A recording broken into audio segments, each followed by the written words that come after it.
जय हिंद दोस्तों, मैं एयर वेटरन कॉर्पोरल मोहनरंगन चेन्नई से। दोस्तों, हम बात करेंगे आज 1973 के बाद क्या हुआ। आप सबको मालूम है, थर्ड कमीशन में हमारे साथ जो भी प्रॉब्लम हुआ उसके बारे में कल के वीडियो में मैंने क्लियर बता दिया। आज हम बात करें कि जिन लोगों की वजह से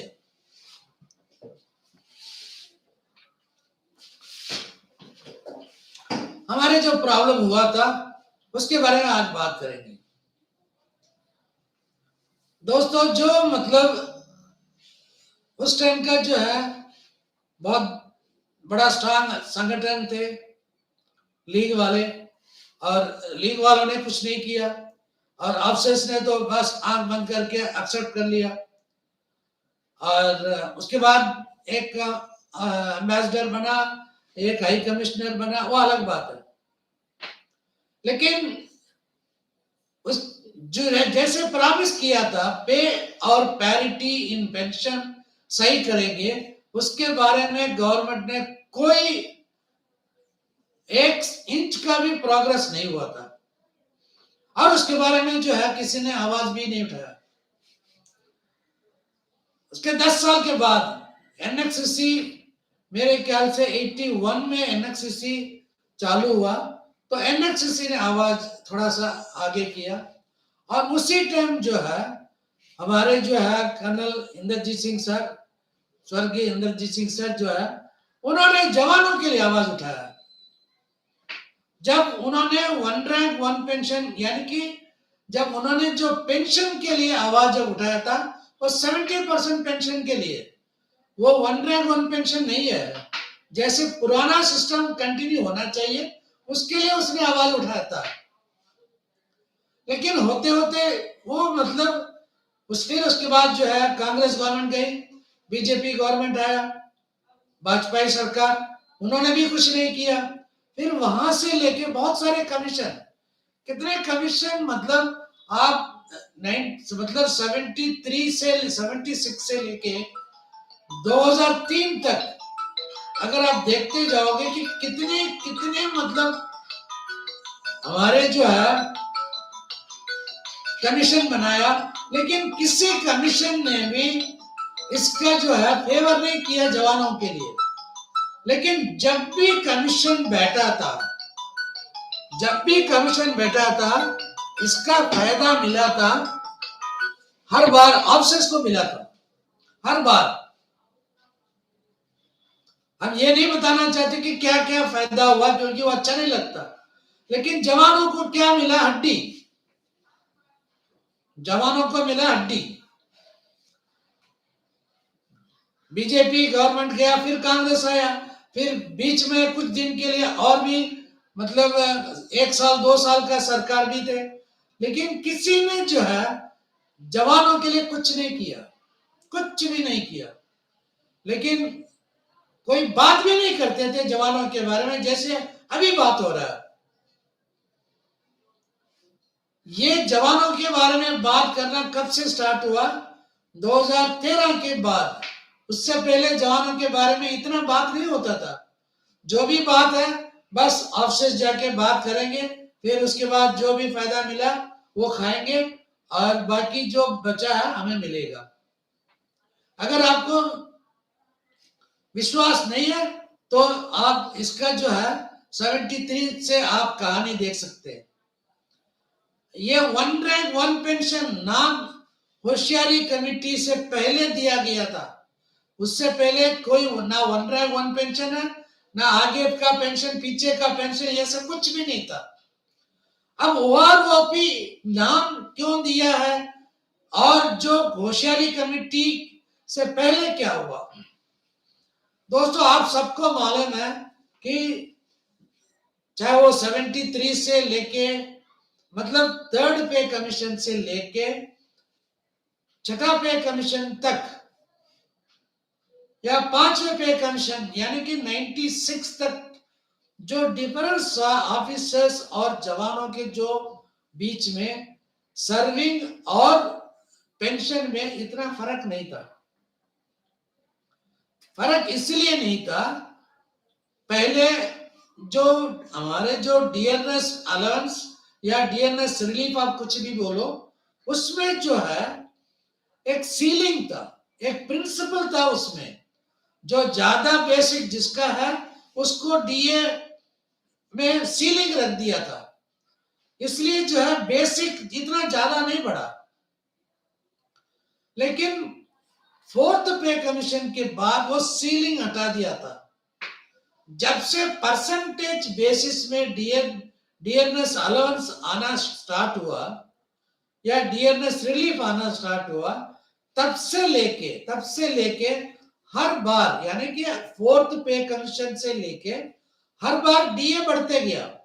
जब डीए बढ़ते जाता है तो हर पे कमीशन में मल्टीप्लिकेशन फैक्टर, तो उसके हिसाब से क्या है कि फर्क जो है जवान जेसीओस ऑफसेस में फर्क ज्यादा दिखने लगा, और सबसे ज्यादा फर्क हुआ था छठा पे कमीशन के बाद।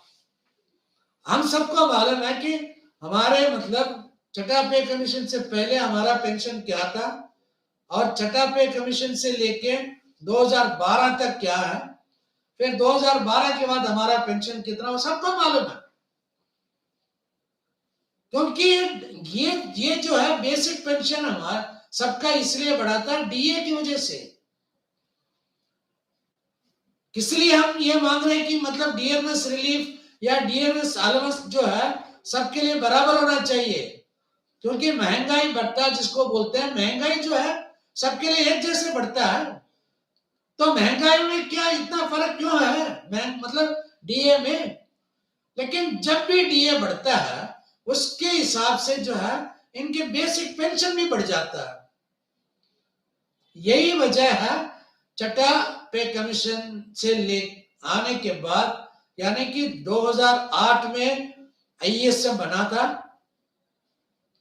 और आईएसएम के बनने के बाद ही जो है ये ज्यादा आवाज उठने लगा, क्योंकि लीग वालों का जो है जो भी रिकॉग्नाइज्ड एसोसिएशन है एमओडी से, वो लोग जो है कभी इसके बारे में वो नहीं बोलते थे। पता नहीं कोई मतलब रेस्ट्रिक्शन है क्या है, वो नहीं बात करते थे।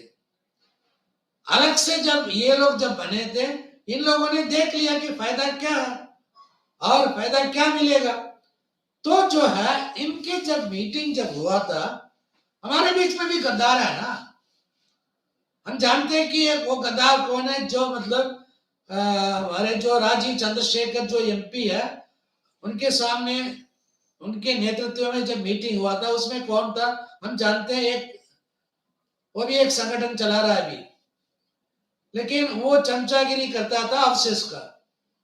और जो भी मतलब उस राजीव चंद्रशेखर जो एमपी, वो बीजेपी का था, राज्यसभा का मेरे ख्याल से, और वहां पे तय हुआ कि आगे का पेंशन पीछे का पेंशन सारे ड्रामा। तब तक वो होशियारी कमेटी से पहले कभी भी जो है वन रैंक वन पेंशन में जो अभी बता रहे हैं ना, अगले साल की पेंशन पिछले साल वाला, ऐसा नहीं था। ये हमारी लड़ाई शुरू से था कि पेंशन होना चाहिए थर्ड पे कमीशन से पहले जैसे था, और हमारे पेमेंट में भी जो पेमेंट का भी जो झगड़ा उस टाइम चल रहा था, क्योंकि हमारे पेमेंट भी डाउन हो गया। जो हमारे जो पे था, जो पहले प्राइमरी टीचर से जब स्टार्ट होता था, वो भी डाउन कर दिया, उसको जाके मतलब लेबर के साथ कर दिया, वो भी लेबर मतलब अनस्किल्ड लेबर के साथ। दोस्तों ये सारी कहानी जो है, ये मतलब कहानी नहीं है, ये हकीकत है। और उस टाइम ये अफसोस बात क्यों नहीं किया। अब जंतर मंतर में जो भी मतलब बैठे हैं, मेजर जनरल हो या लेफ्टिनेंट जनरल हो या जनरल हो, ये भी उस टाइम थे ना सर्विस में, किसी ने आवाज उठाया क्या? किसी जनरल का आप नाम बताओ कि जिसने मतलब स्टैंडर्ड ऑफ जवानों का जो है पे कमीशन में जवानों का पे होना चाहिए, प्राइमरी टीचर के हिसाब से होना चाहिए। अब एक भी जनरल दिखाओ लेकिन इन लोगों ने क्या किया, इनका तो एक रैंक ही हट गया था। आप सबको मालूम है कि एक सेकेंड लेफ्टिनेंट या पायलट ऑफिसर या सब लेफ्टिनेंट एक रैंक था। रैंक क्यों हट गया? क्योंकि इनके जो है सीसीएस रूल के हिसाब से आईएएस ऑफिसर्स के बराबर आप या अपने को लेके गए थे हमेशा।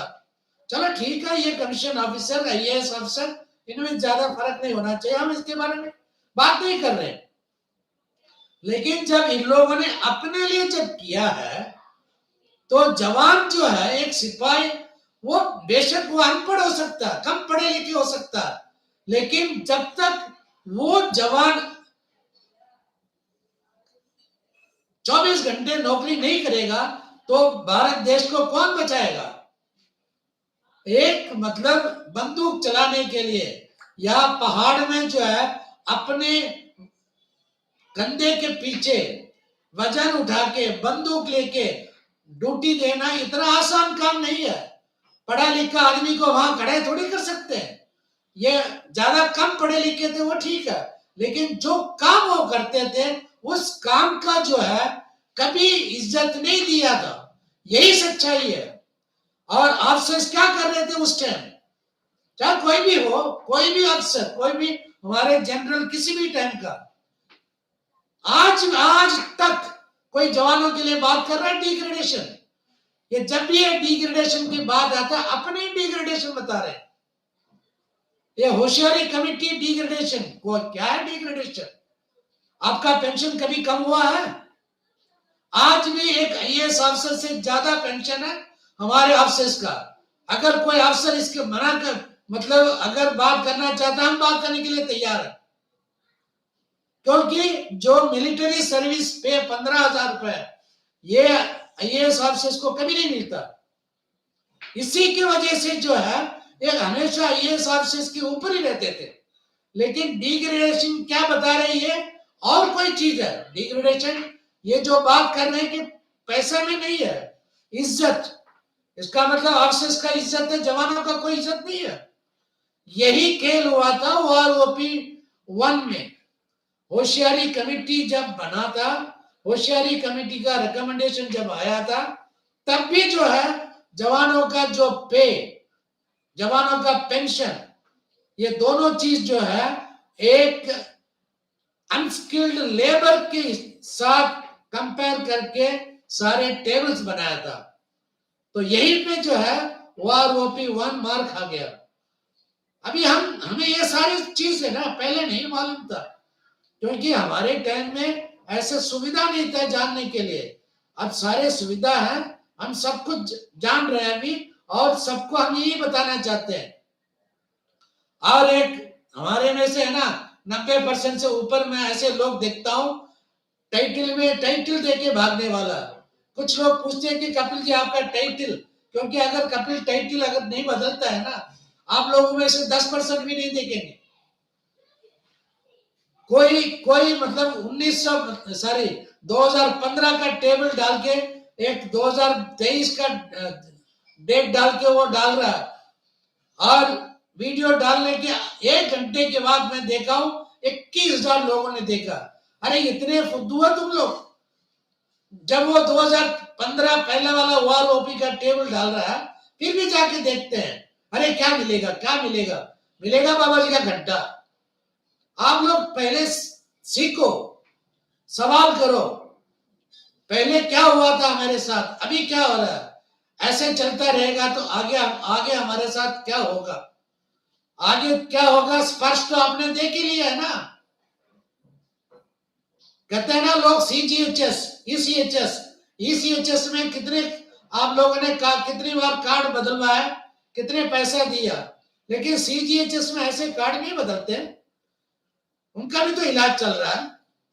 CGHS और ECHS में फर्क क्या है? ECHS में सिर्फ ECHS एक्स सर्विसमैन के लिए, लेकिन CGHS में सर्विंग वाला भी है और पेंशनर भी है, दोनों का ECHS कार्ड CGHS में कार्ड बनता है, लेकिन उनका कभी कार्ड नहीं बदला। ये हमारा हमेशा क्यों बदल रहा है? ECHS में जो सुविधा है आप सबको मालूम है, ऐसे और भी बहुत सारी चीज हमारे साथ होने वाला है, हो रहा है। हम इसीलिए आप लोगों को यही बता रहा हूं कि पहले सीखो, सवाल करो, किसी भी ऑफिसर से पूछो कि हमारा क्या हैसियत है। दोस्तों अभी अगले जो है इसके बारे में अगला वीडियो कल देखेंगे। तब तक के लिए जय हिंद, वंदे मातरम, सैनिक एकता जिंदाबाद।